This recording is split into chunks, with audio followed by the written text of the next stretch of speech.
Olá, tudo bem? Vamos iniciar nossa videoaula de História. Esta videoaula corresponde à 20ª semana de estudos e veremos um pouco mais sobre os povos iorubás. Este conteúdo você pode acompanhar pelo livro didático, das páginas 64 até a página 67. O vasto continente africano é formado por um grande número de etnias e culturas diversas, sobretudo dentro da chamada África Negra, também conhecida como subsaariana. Nessa região, destaca-se um grupo de muita importância, cuja história está ligada de forma direta à história do Brasil: os Iorubás. Mas quem são os Iorubás? Os Iorubás são um dos maiores grupos étnicos da África Ocidental, com uma população de mais de 30 milhões de pessoas. Vivem, sobretudo, em uma grande área do continente africano, que engloba os atuais países da Nigéria, Benin, Togo, Gana e Serra Leoa. O termo Iorubá é, na verdade, um termo genérico, aplicado a diversas populações que estão ligadas entre si por uma mesma história e cultura. O termo também faz referência à língua falada pela maior parte dos iorubás. Pelo mapa, a localização da civilização iorubá, em tom rosado, os estados Auassás, estados iorubás em um tom mais alaranjado, e os limites com o deserto.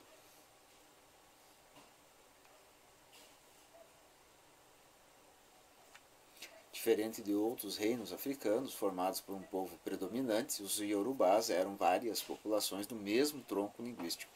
Eram os Efãs, Ijexás, Egbás, entre outros povos que habitavam a atual região da Nigéria e do Benin.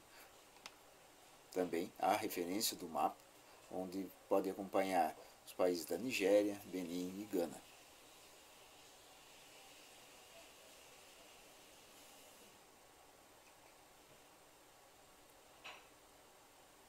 Uma gravura da cultura iorubá. Além do idioma, os iorubás tinham traços culturais e religiosos em comum. Eles estavam organizados em cidades independentes entre si, mas todos acreditavam que elas tinham uma mesma origem divina. As principais cidades eram Quetô, Oió e Ifé, as quais veremos na sequência. Oió e Ifé. Oió, capital política, contava com os bairros especializados em curtume, serralheria e fundição. Ifé, a capital religiosa, era a cidade sagrada dos iorubás e é apontada como o umbigo do universo, local onde tudo começou. Teve seu período de maior esplendor entre os séculos XII e século XV. Oni de Ifé. Em Ifé, o poder político e religioso era exercido pela mesma pessoa, o Oni. Ele administrava a cidade, distribuía a justiça e era o responsável pelos cultos religiosos visando as boas colheitas. Quando alguém chegava ao poder em outras cidades, como Quetô e Oió, deveria ter sua autoridade confirmada pelo Oni de Ifé. Benin, a cidade-estado, foi fundada no século XIII pela junção de diversos vilarejos da região.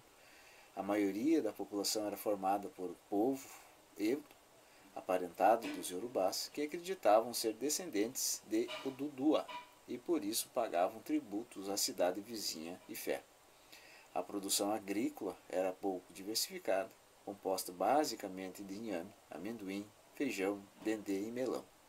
Entretanto, a posição geográfica fez da cidade um importante entreposto comercial, onde eram negociados a produção local de gêneros agrícolas e artesanato em cobre, bronze, ferro e terracota. Além disso, comprava e vendia peixes secos da costa atlântica e sal proveniente das rotas transsaarianas. As cidades iorubás, o próprio desenho das cidades revela a importância do comércio na vida dos iorubás, Quase todas elas tinham praças e há indícios de que nelas havia um grande mercado.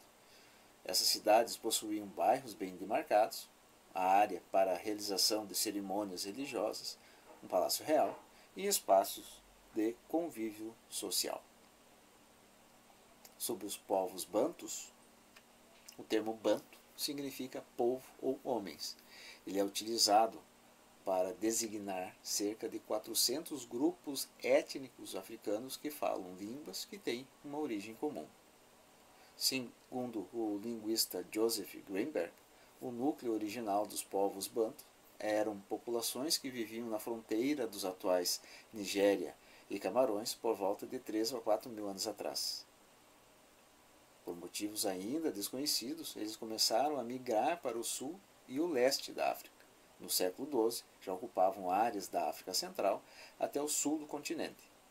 A rápida expansão banta deveu-se principalmente à facilidade de adaptação à agricultura local. Aliás, essa atividade era uma prática comum a todos os povos bantus, assim como o respeito aos mais velhos e aos antepassados. Nas savanas do Congo, por exemplo, o método das queimadas empregado para limpar o terreno para a agricultura, combinado com o sistema de rodízio, foi predominante.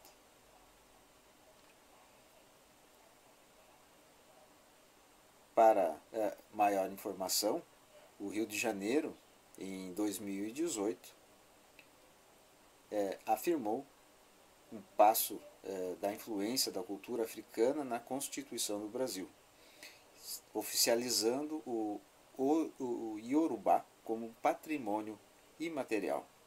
Um projeto de lei aprovado pela Assembleia Legislativa do Estado do Rio de Janeiro reforça a importância da preservação da cultura africana como elemento fundamental para a luta contra a discriminação racial. No caso do Rio de Janeiro, isso se dá de forma ainda mais intensa. Segundo dados apresentados pelo IBGE, o Estado é dono de uma das maiores concentrações de descendentes e praticantes de religiões negras, especialmente as com elementos das culturas Nagô e Iorubá. Aliás, os terreiros de candomblé atuam como verdadeiros guardiões dessas expressões culturais.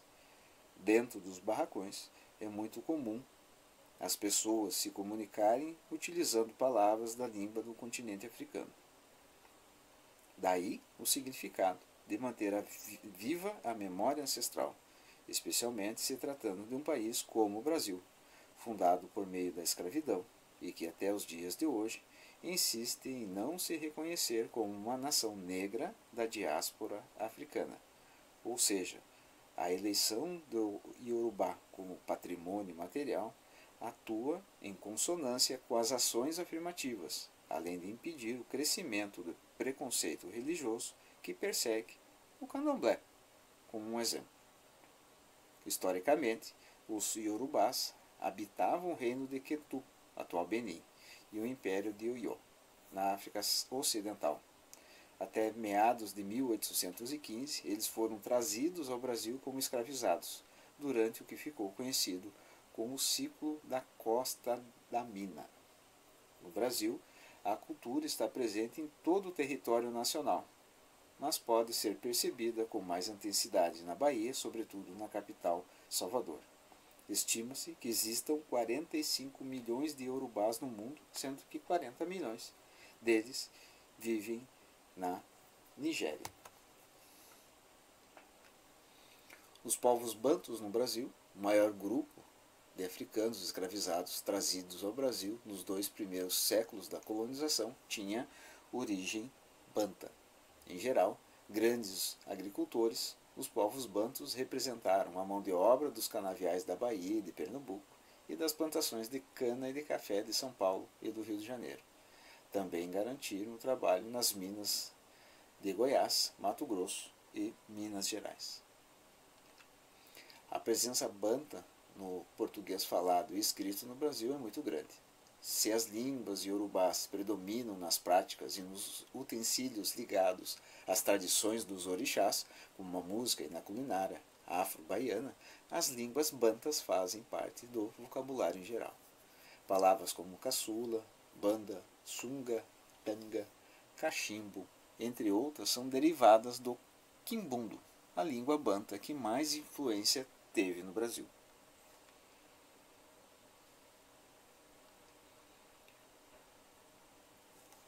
Agora veremos um pequeno vídeo que faz parte da grande coletânea que tem no YouTube sobre os Iorubás.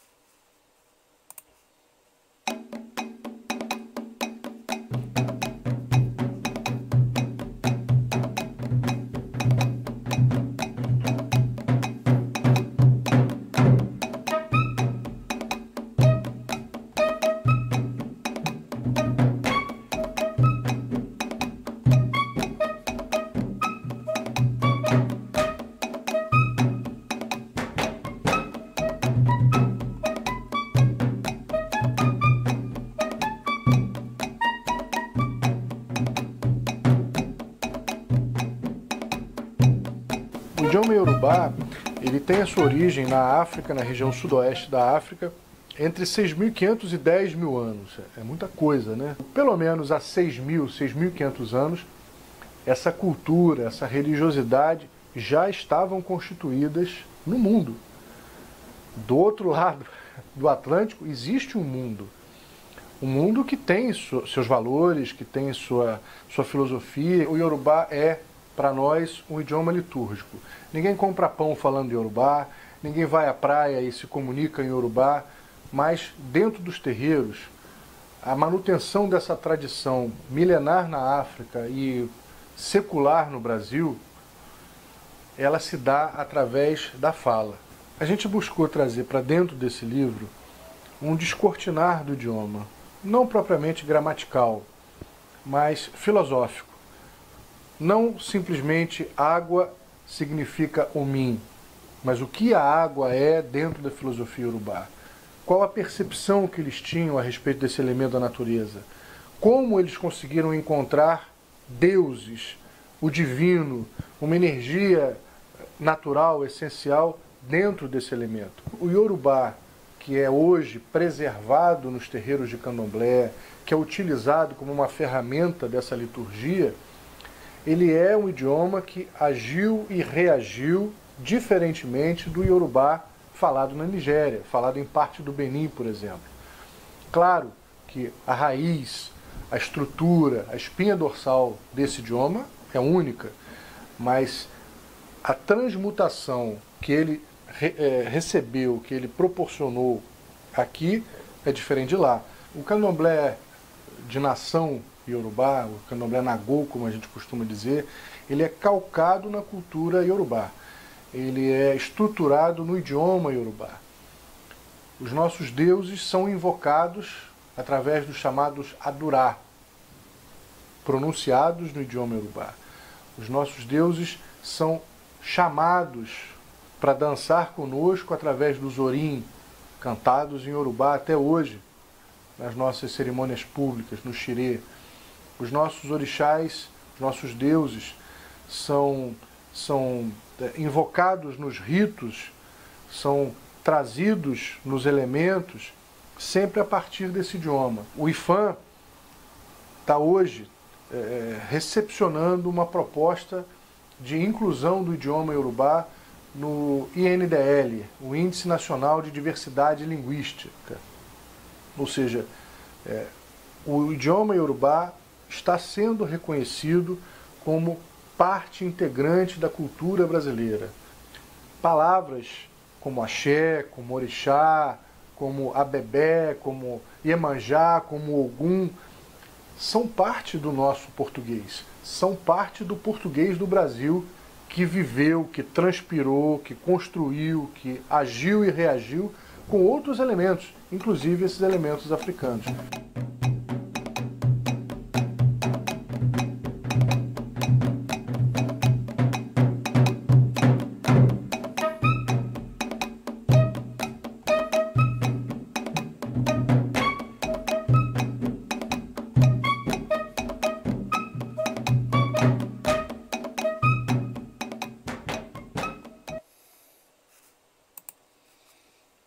Aproveitando, falo um pouco sobre a mitologia iorubá.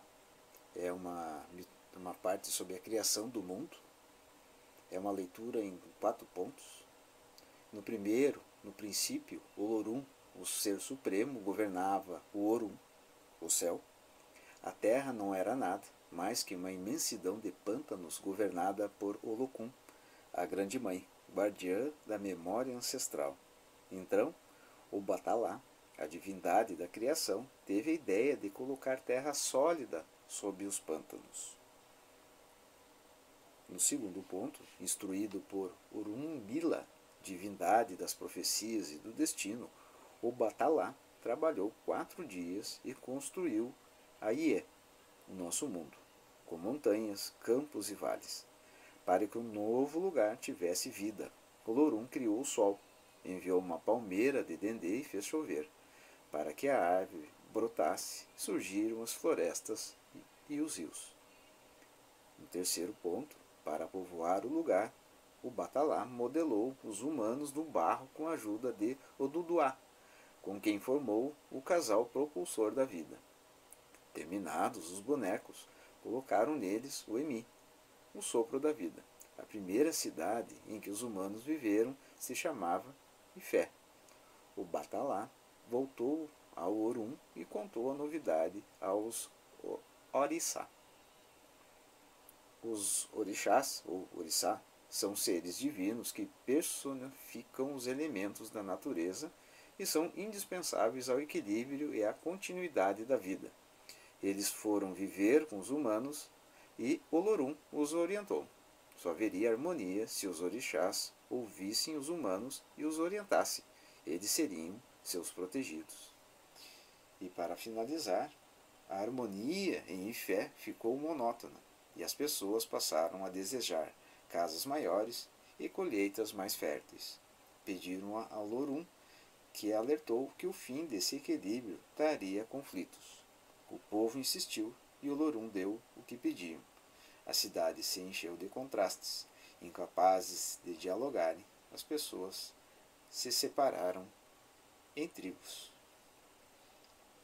Esta é uma pequena parte da mitologia iorubá, um conjunto de crenças que inspirou o candomblé e é baseado na vida em harmonia em comunidade. Na sequência, o negro no Rio Grande do Sul e as suas manifestações culturais. O Rio Grande do Sul é o estado com o maior número de afro-religiosos declarados do Brasil. Por mais que a maioria dos quilombos daqui ainda não tenha uma documentação, a gente percebe uma presença bem expressiva desses grupos em todo o território do Rio Grande do Sul, que teve mão de obra escrava. Estes locais têm características quilombolas. O ensaio de promessa aborda o lado da musicalidade e da presença desse simbolismo da ancestralidade dentro dessa manifestação, porque eles trazem muitos elementos da cultura africana no louvor.